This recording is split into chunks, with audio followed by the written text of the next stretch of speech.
사도신경으로 신앙 고백 드리겠습니다. 나는 전능하신 아버지 하나님 천지의 창조주를 믿습니다. 나는 그의 유일하신 아들 우리 주 예수 그리스도를 믿습니다. 그는 성령으로 잉태되어 동정녀 마리아에게서 나시고 본디오 빌라도에게 고난을 받아 십자가 못 박혀 죽으시고 장사된 지 사흘 만에 죽은 자 가운데서 다시 살아나셨으며 하늘에 오르시어 전능하신 아버지 하나님 우편에 앉아 계시다가 거기로부터 살아있는 자와 죽은 자를 심판으로 오십니다. 나는 성령을 믿으며 거룩한 공교회와 성도의 교제와 죄를 용서받는 것과 몸의 부활과 영생을 믿습니다. 아멘. 우리 찬송가 202장 찬양하시겠습니다. 찬송가 202장입니다.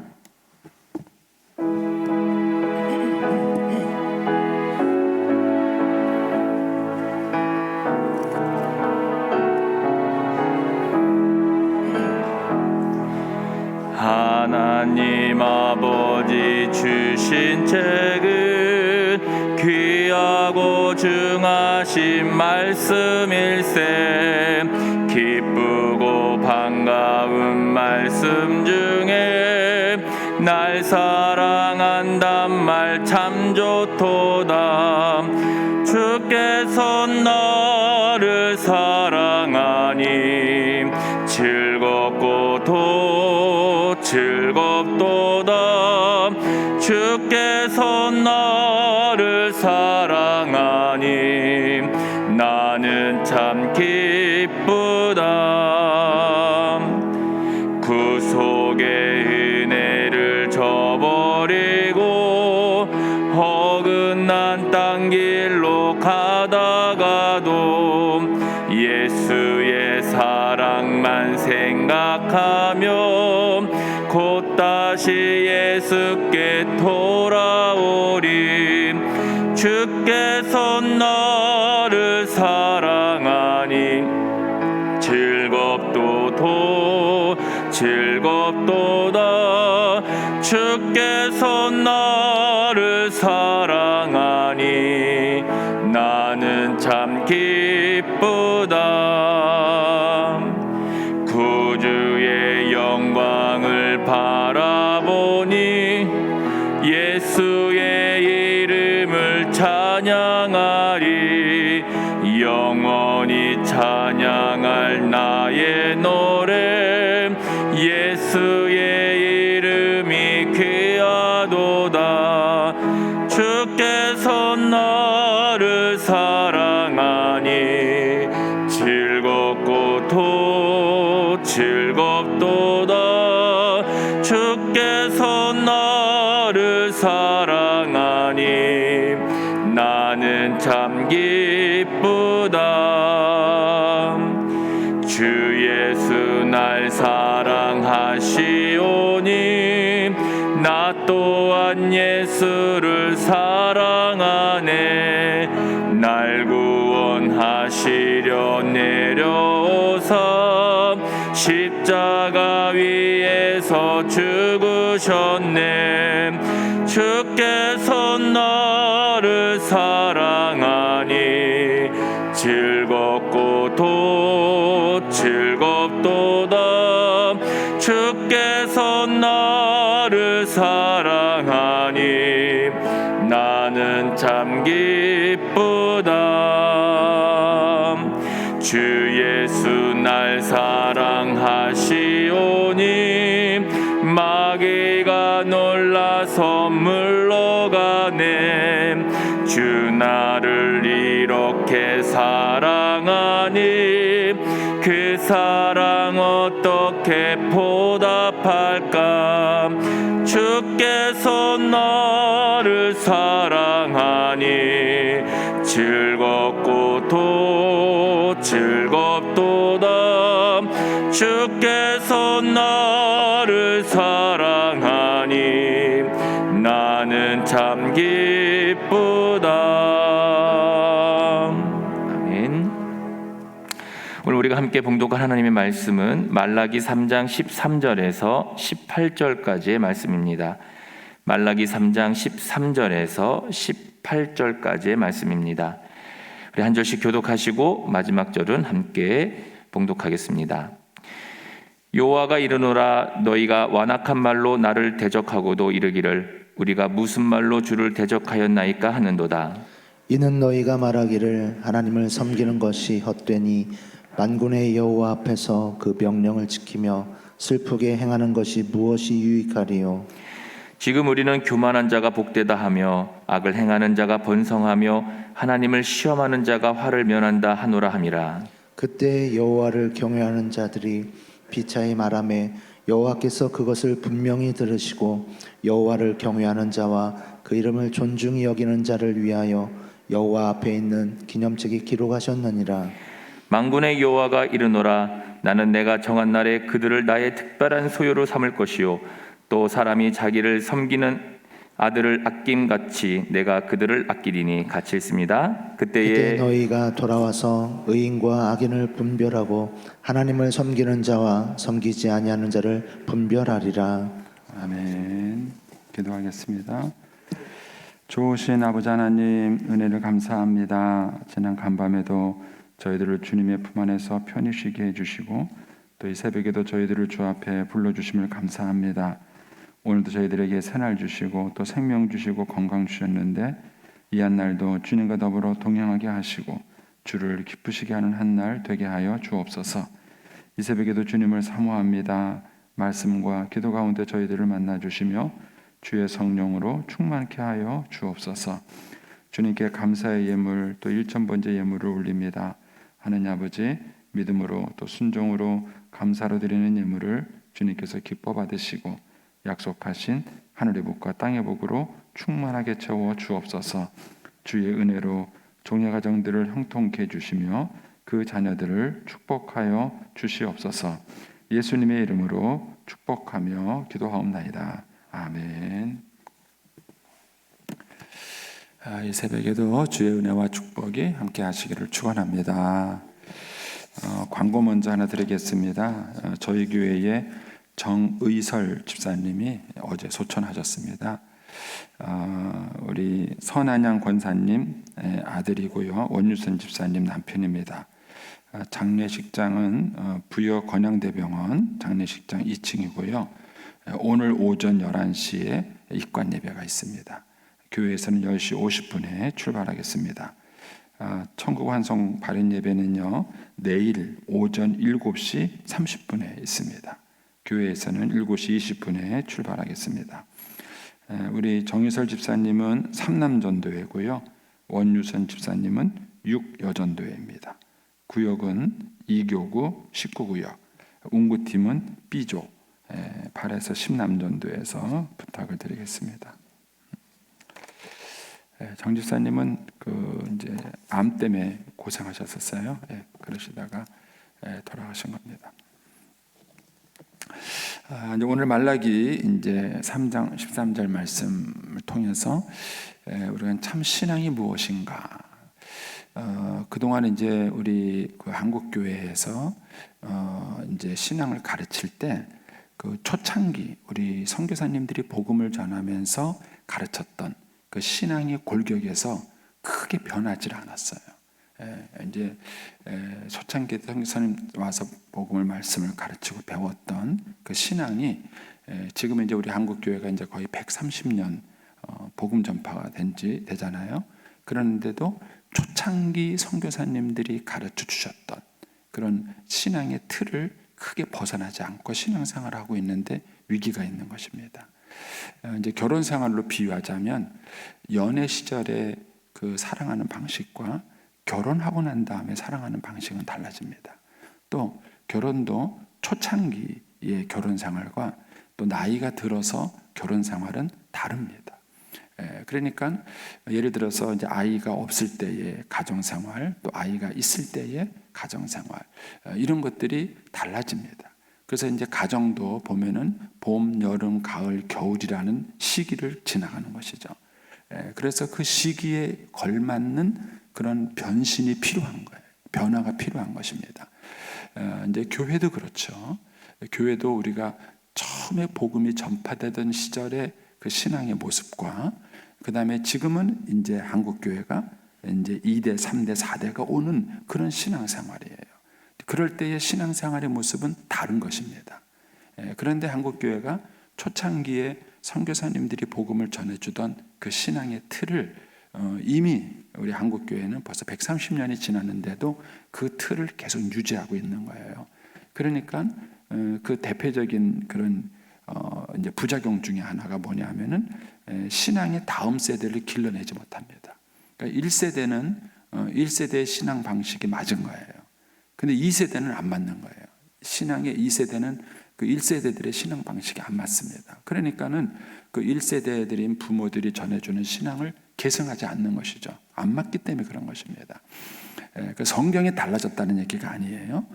본질은 변하지 않습니다. 예수님 말씀을 빌리면 새 포도주는 새 부대에 담아야 되는 거예요. 포도주는 바뀌지 않아요. 본질은 바뀌지 않습니다. 그런데 그것이 새 부대에 담겨져야 되는데 부대가 바뀌지 않는 거예요. 이런 것들이 이제 한국 교회의 신앙에 많은 위기를 이제 가져오는 것이죠. 이제 그 중에 하나가 뭐냐면 신앙생활이 뭐냐라는 거예요. 신앙생활이 뭐냐? 그렇게 말했을 때 한국교회 초창기 신앙생활은 주일 성수가 중요한 거예요. 주일 성수가 중요하고 우상을 섬기지 않는 게 중요한 것이죠. 그래서 내가 조상 숭배 안 하고 주일 성수 잘하고 그러면 나 신앙생활 좋다. 이렇게 생각을 해왔던 것입니다. 그게 틀린 건 아니죠. 그 틀린 건 아니지만 그러나 이제 우리가 이미 우리가 태어난 그 신앙의 2세대, 3세대 아이들은요 주일 성수가 지겨운 거예요. 걔네들은. 왜냐면은 뱃속에서부터 교회를 간 거예요. 뭐 원든 원치 않든 교회를 간 거고 걔네들은 왜 교회 안 가냐고 들들들 볶으면서 사는 거예요. 저 같은 경우는 왜 교회 가냐고 너 왜 교회 가냐고 그 핍박을 받으면서 교회를 갔다면 우리들의 2세대 아이들은 왜 교회 안 가냐고 받으면서 교회를 간 거예요. 그러니까 입장이 전혀 다른 것입니다.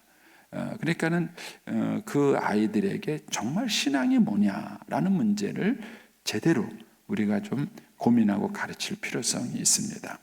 그것이 이제 이 말라기에서 내용하는 여러 가지 얘기예요. 말라기서에서는 이스라엘 백성들이 신앙생활을 잘하는 줄 알았어요. 그런데 하나님이 아니다라는 얘기를 계속해서 얘기하고 있는 겁니다. 오늘 본문에서도 그렇게 얘기하고 있죠. 자, 13절 이렇게 보시면 여호와가 이르노라 너희가 완악한 말로 나를 대적하고도 이르기를 우리가 무슨 말로 주를 대적하나이까. 벌써 갈등이 생기는 거죠. 하나님이 말하시는 것과 이스라엘 백성들이 말하는 게 다른 거예요. 다르는데 그게 뭐냐면 말이에요. 말. 여러분 하나님을 대적하는데 말로 대적을 한다는 겁니다. 근데 우리는 이 말로 하나님을 대적한다는 얘기를 생각하지 않는 겁니다. 그래서 자녀들을 교육시킬 때 사실은 태도를 교육시키는 게 있고 말을 교육시키는 것이에요. 근데 부모들이 의외로 자녀들의 말을 교육시키지 않을 때가 참 많습니다.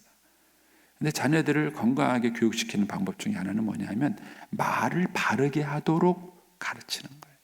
그러니까 아이들이 그냥 화가 난다고 자기 기분 내키는 대로 말을 막 하도록 내버려 두면 안 돼요. 그러니까 그 말을 정확하게 하고 바르게 하도록 하는 말을 가르쳐야 되니까 말에 대한 예의를 가르쳐야 하는 것입니다. 지금 이제 그 기술이 발달되면서 이제 우리가 겪고 있는 어려움 중에 하나가 뭐냐면 SNS예요. SNS는 얼굴을 보지 않고 얘기하니까 아무 말이나 막 하는 거예요. 그러니까는 거기에 제일 피해를 보는 사람들이 누구냐면은 연예인들이에요. 연예인들을 보면은요, 그 댓글, 말, 이것 때문에 상처를 받고 그것 때문에 자살하는 연예인들이 많이 있어요. 그 무책임하게 말을 막 하는 거예요. 말을 막 하는데 그걸 어떻게 제어할 방법이 없어요. 왜냐하면 새로운 기술 문명이 생기다 보니까 그 기술 문명을 따라가는 여러 가지 문화나 법이 제대로 만들어지지 않는 상황에서 생기는 피해이죠. 그러니까는 이 말 때문에 생기는 문제들이 우리 사회에 엄청나게 많습니다. 여러분 교회에 나와서 사람들이 상처받는 것이 뺨 맞아서 그래요? 누구한테 주먹으로 얻어맞았어요? 멱살 잡혔습니까? 아니에요. 제가 목회하면서 보니까는요, 교회를 떠나는 사람들의 거의 99%는 말 때문이에요. 말에 대한 상처를 많이 받은 거예요. 제가 자꾸 이런 말해서 죄송한데 그 말에 대한 주범은 주로 권사님들이에요. 권사님들이. 교회에서 권사님들이 너무 말을 막 해요. 그 말 때문에 입는 상처들이 엄청 많다는 거예요. 그러니까는 사실은 이 말 때문에 어려움을 겪는데도 불구하고 우리는 이 말이 신앙이라고 생각하지 않아요. 말이 신앙이라고 생각하지 않습니다. 그런데 말은 신앙이에요. 오늘 주님께서 뭐라 그러냐면 너희가 완악한 말로 나를 대적한다. 이 사람들이 하나님 뭘로 대적하느냐? 말로 대적하는 거예요. 말로. 그러니까는 말이 가지고 있는 굉장히 중요한 기능이 있어요. 예를 든다면 하나님은 천지를 창조하실 때 뭘로 창조하셨죠? 말씀으로 창조하셨습니다. 우리가 본 것처럼 마귀가 우리를 공격할 때 뭘로 공격하냐면요, 거짓 선지자들의 거짓된 말로 공격을 하는 거예요. 이 거짓 선지자들이 거짓된 말을 하게 됐을 때에 그로 인해서 혼란이 생기게 된 거예요. 그래서 우리가 예레미야, 에스겔 이런 선지자들, 이사야서 이런 것들을 읽을 때 거기 나오는 게 뭐예요?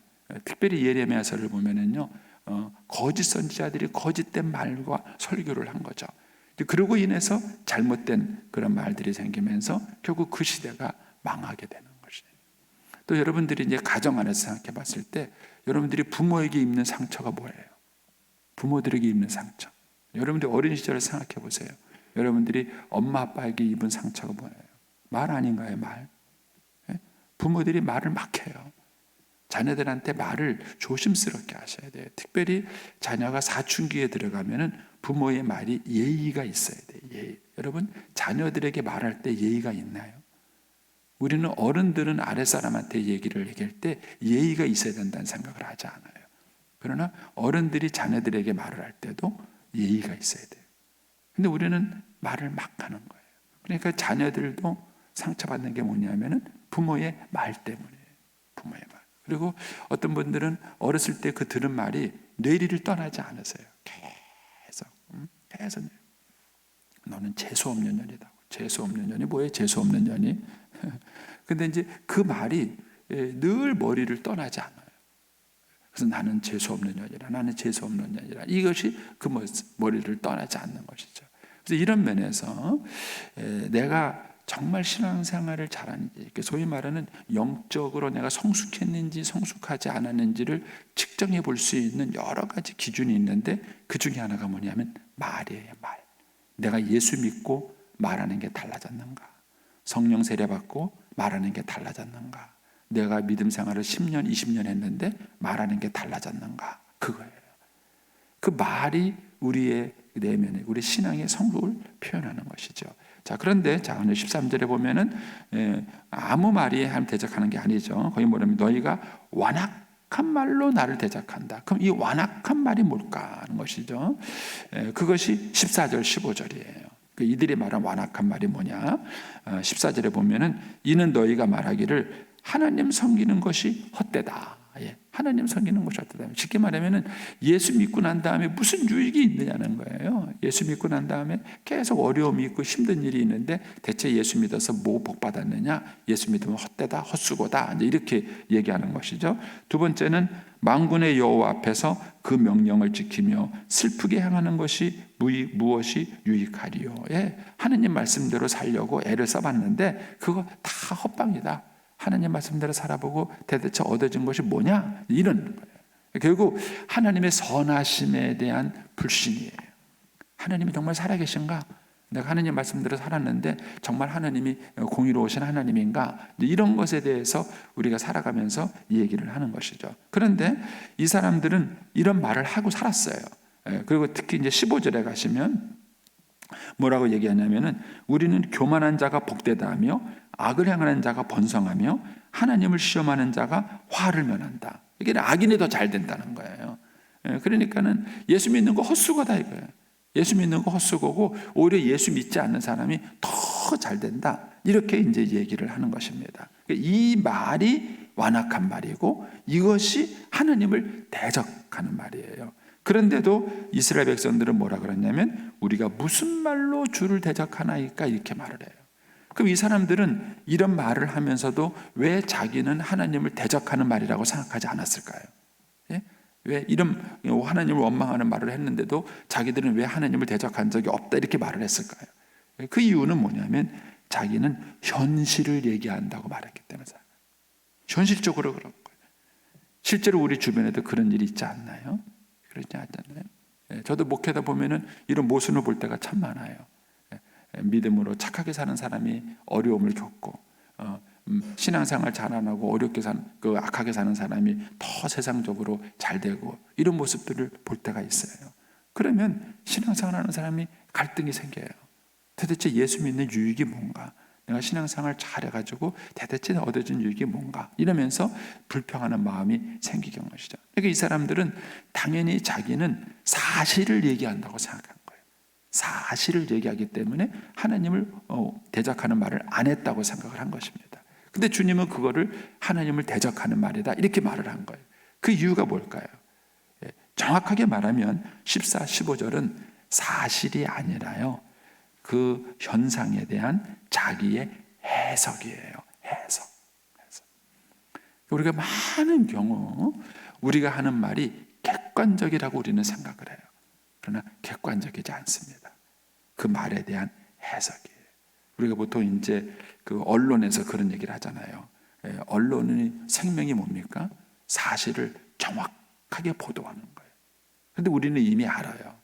예를 들어서 신문이 많이 있어요. 그 많은 신문을 보면은 어떤 신문은 보수주의적이다, 어떤 신문은 진보주의적이다 그렇게 얘기를 해요. 그렇게 말하는 이유가 뭐냐면 그 신문에서 사실을 말하는 것 같지만 어쩔 수 없이 그 사실을 전하는 사람의 그 주관적 색깔과 해석이 거기에 입혀질 수밖에 없는 거예요. 사람의 말은 절대로 객관적일 수 없어요. 내가 어떤 말을 하는 순간 그 말은 무엇인가 나의 견해를 담고 있는 거예요. 내 견해를 담고 있는 거예요. 그런데 14, 15절의 말씀은 특별히 이들이 불신앙의 경험을 담은 거예요. 그러니까 하나님을 정말 신뢰하지 않는, 하나님을 믿지 않는 그런 마음이 여기에 담겨진 거예요. 그래서 하나님이 뭐라 그랬냐면 완악한 말이다. 그리고 그 말을 가지고 너희가 나를 대적하고 있다. 이렇게 말을 한 것입니다. 따라서 저와 여러분이 하는 말이 믿음의 말일 수 있고 불신앙의 말일 수 있습니다. 이거를 먼저 변별할 수 있으셔야 돼요. 나는 믿음의 말을 하는 사람인가? 나는 불신앙의 말을 하는 사람인가? 정말 하나님을 믿고 하나님의 약속을 신뢰하고 하나님의 역사하심을 믿고 신뢰하면서 가고 있는가 하는 것입니다. 이것이 그 사람의 믿음을 표현하고 있는 것입니다. 믿음을 표현하고 있는 것입니다. 따라서 저와 여러분의 믿음은 말에 표현돼요. 그리고 어떤 상황을 어떻게 말하고 어떻게 설명하느냐에 따라서 거기에 우리의 믿음이 그 속에서 표현된다는 것입니다. 자, 주님이 16절에 가서 보면은 재미있는 얘기를 해주셔. 그때의 여호와를 경외하는 자리, 그때가 언제입니까? 14, 15절을 사람들이 말하고 다닐 때에 똑같은 상황이라는 거예요. 똑같은 상황에 대해서 어떤 사람들은 막 하나님이 어디 계시느냐, 하나님 믿는 게 헛되다 이렇게 말하고 있는 그때에 여호와를 경외하는 자들이 피차 말하매 여호와께서 그것이 뭐예요? 그 피차 말하는 내용을 뭐예요? 분명히 들으셨어요. 그리고 하나님은 이 사람들은 어떻게 했느냐면 책망한 게 아니라 하나님의 책에 기록을 했어요. 그런 사람들을 뭐라고 말하죠? 여호와를 경외하는 자와 그의 이름을 존중히 여기는 자를 하나님께서 여호와 앞에 있는 기념책에다가 기록하셨다는 거예요. 그러니까 이 사람들이 무슨 말을 했는지는 성경에 기록되어 있지 않아요. 아마 이제 14, 15절하고는 반대되는 얘기를 했겠죠. 똑같은 상황인데도 이 사람들은 믿음의 말을 한 거예요. 그런데 중요한 건 여기 뭐냐면은 하나님이 여호와를 경외하는 자들이 피차는 뭐예요? 서로예요, 서로. 그 사람들이 서로 말을 하는데 그 말하는 것을 하나님이 뭐 하신다고요? 들으시고 그러는 거예요. 들으시고. 여러분, 저와 여러분이 하는 얘기를요, 하나님이 다 들으셔요. 저는 이제 주일학교 아이들 가르칠 때 옛날에 그런 걸 써요. 너의 눈이 보는 걸 조심해. 너의 눈이 보는 걸 조심해. 위에 계신 주께서 사랑스레 보시네. 너의 눈이 보는 걸 조심해. 옛날에 그 주일학교 찬양 있었잖아요. 거기도 보면 너의 말이 하는 말 조심해. 너의 말이 하는 말 조심해. 그런 거예요. 제가 이제 가만히 보면 어렸을 때 우리 아이들에게 가르쳤던 그 찬양이 정말 복음적이에요. 우리가 하는 말을 하나님이 다 들으세요. 여러분 그거 의식하면서 말해본 적 있으세요? 그것만 의식해도 말이 달라져요. 말이 달라져요. 근데 우리는 많은 경우 그걸 의식하지 않고 말할 때가 많아요. 그걸 의식하지 않고. 근데 내가 하고 있는 말, 내가 표현하는 거 한마디 한마디를 다 하나님이 듣고 있다는 이런 생각을 한번 해보세요. 그리고 그런 의식 속에서 말을 해보세요. 그러면 말하는 게 완전히 달라져요. 완전히 달라집니다. 잘 모르시겠거든 야고보서 3장을 읽어보세요. 야고보서 3장에 보면 야고보가 예를 들어요. 너희가 똑같은 입을 가지고 교회에 와서는 하나님을 찬양하는 거예요. 근데 그 똑같은 입을 가지고 집에 가서는 하나님의 형상대로 지음받은 아내를 막 비난하고 욕하는 말을 한다는 거예요. 그러면 어떤 입이 진짜냐 이거예요. 생각해 보세요. 우리 김학수 목사님이 저한테는 막 온갖 친절하고 좋은 말을 다 해요. 그런데 우리 집 애들만 보면은 막 욕하고 쌍욕을 해요. 그러면은 제가 우리 김학수 목사님을 어떻게 생각해야 될까요? 어떻게 생각할까요? 저 사람 뭐야? 저 사람 뭐야? 나를 좋아하는 거야? 싫어하는 거야? 이런 생각을 하는 거죠. 여러분 예수 믿는 사람들이 교회에 와서 찬양하고 있다면 그 똑같은 찬양의 입술을 가지고 집에 가서 남편이나 아내가 이렇게 독한 말을 하시면 안 돼요.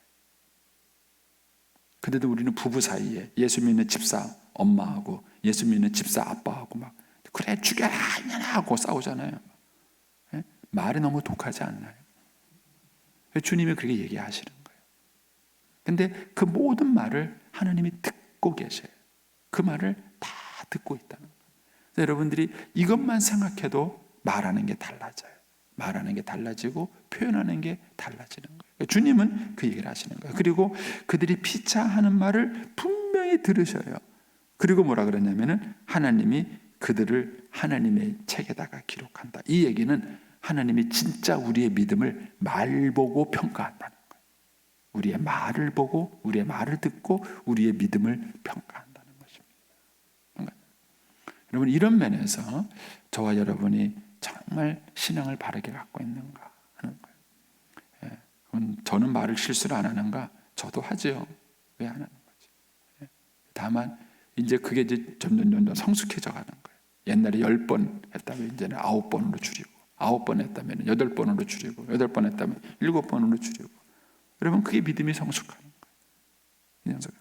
저와 여러분이 믿음이 성숙하다는 얘기는 그 말과 내용과 표현과 이런 것들이 전혀 다른 거예요. 전혀 다른 것입니다. 자, 그래서 거기서 이제 17절에 가서 주님이 이렇게 말합니다. 만군의 여호와가 이르노라 나는 내가 정한 날에 그들이 누굽니까? 바로 여호와를 경외하는 자들이에요. 다르게 표현하면 말을 바르게 하는 자들이에요. 말을 믿음으로 하는 자들이에요. 그들을 하나님께서 나의 특별한 소유로 삼을 것이요 또 사람들이 자기를 섬기는 아들을 아낀 것 같이 내가 그들을 아낄 것이고 그때에 너희가 돌아와서 의인과 악인을 분별하고 하나님을 섬기는 자와 섬기지 아니하는 자를 분별할 것이다. 이렇게 얘기를 하시는 거예요. 그래서 저와 여러분의 믿음이 말의 세계 속에서 표현될 수 있어야 합니다. 그래서 우리가 직장 생활에서도 마찬가지잖아요. 직장 생활하는 분들도 얘기 들어보면은 상처받는 게 뭐예요? 상사의 말 때문이에요. 상사의 말 한마디 그런 것 때문에 직장에서도 상처를 많이 우리가 받죠. 그래서 어떻게 하느냐 하는 거예요. 예전에 이제 제가 이제 저쪽 교회에 있을 때 부교육자 한 분을 막 이제 책망을 한 적이 있어요. 책망을 하고 그리고 이제 딱 나오는데 이제 교회를 나오는데 우리 아내가 딱 그러더라고요. 저한테 여보, 당신 말이 너무 독했던 거 알아? 저는 모르는 거죠. 저는 모르는 거죠. 제가 말을 하는 사람 모르는 거죠. 그리고 또 뭐라 그러냐면은 당신 눈매가 너무 무서웠어. 저는 전혀 옆에서 아내가 그걸 다 지켜보고 있었던 거예요. 그래서 얘기를 하더라고요. 왜 꼭 그렇게 말을 했어야 돼? 저한테 그러더라고요. 똑같은 말인데도 꼭 그렇게 했어야 돼? 그런 얘기를 하더라고요. 가만히 이제 교회에서 집에까지 걸어가는데 한 5, 6분밖에 안 걸려요. 바로 뒤에 사택이 있어가지고 아내랑 걸어가면서 그 얘기를 하면서 가만히 얘기를 듣고 나니까 그 얘기하더라고요. 그래갖고 제가 집에 가서 전화했어요. 그분한테 전화해서 내가 어려우다 우리 아내하고 이런 얘기를 했는데 미안하다 그랬는데 그분이 진짜 상처받았더라고요.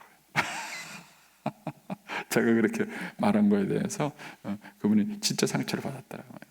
그래서 이제 제 말한 내용보다도 그 표현 때문에 내용은 자기도 인정하는 거예요. 자기가 잘못했으니까 내용은 인정하는데 그 내용을 전달하는 과정에서 제가 이제 표현하는 방법 그리고 눈매 이런 것들이 이제 상처가 될 거예요. 그 얘기를 하더라고요. 사람은 참 몰라요. 네, 그런 것입니다. 그래서 저와 여러분이 우리의 믿음이 말로 표현된다는 것을 아시고 한번 자기의 말을 잘 평가받으셔야 돼요. 평가하십니다. 그리고 우리가 만약에 말을 정말 믿음으로 할 수 있다면 그 공동체가 달라지는 겁니다. 여러분, 적어도 저는 이제 우리 교회 안에서 말 때문에 상처받는 분들이 없으면 좋겠어요. 아주 없기는 어렵겠죠. 아주 없기는. 그러나 교회 안에서 말 때문에 상처받는 일이 없는 그런 것이 정말 우리의 믿음의 성숙을 보여주는 것입니다. 오늘 한 날도 주님과 동행하는 믿음의 날이 되기를 축복합니다. 기도하겠습니다.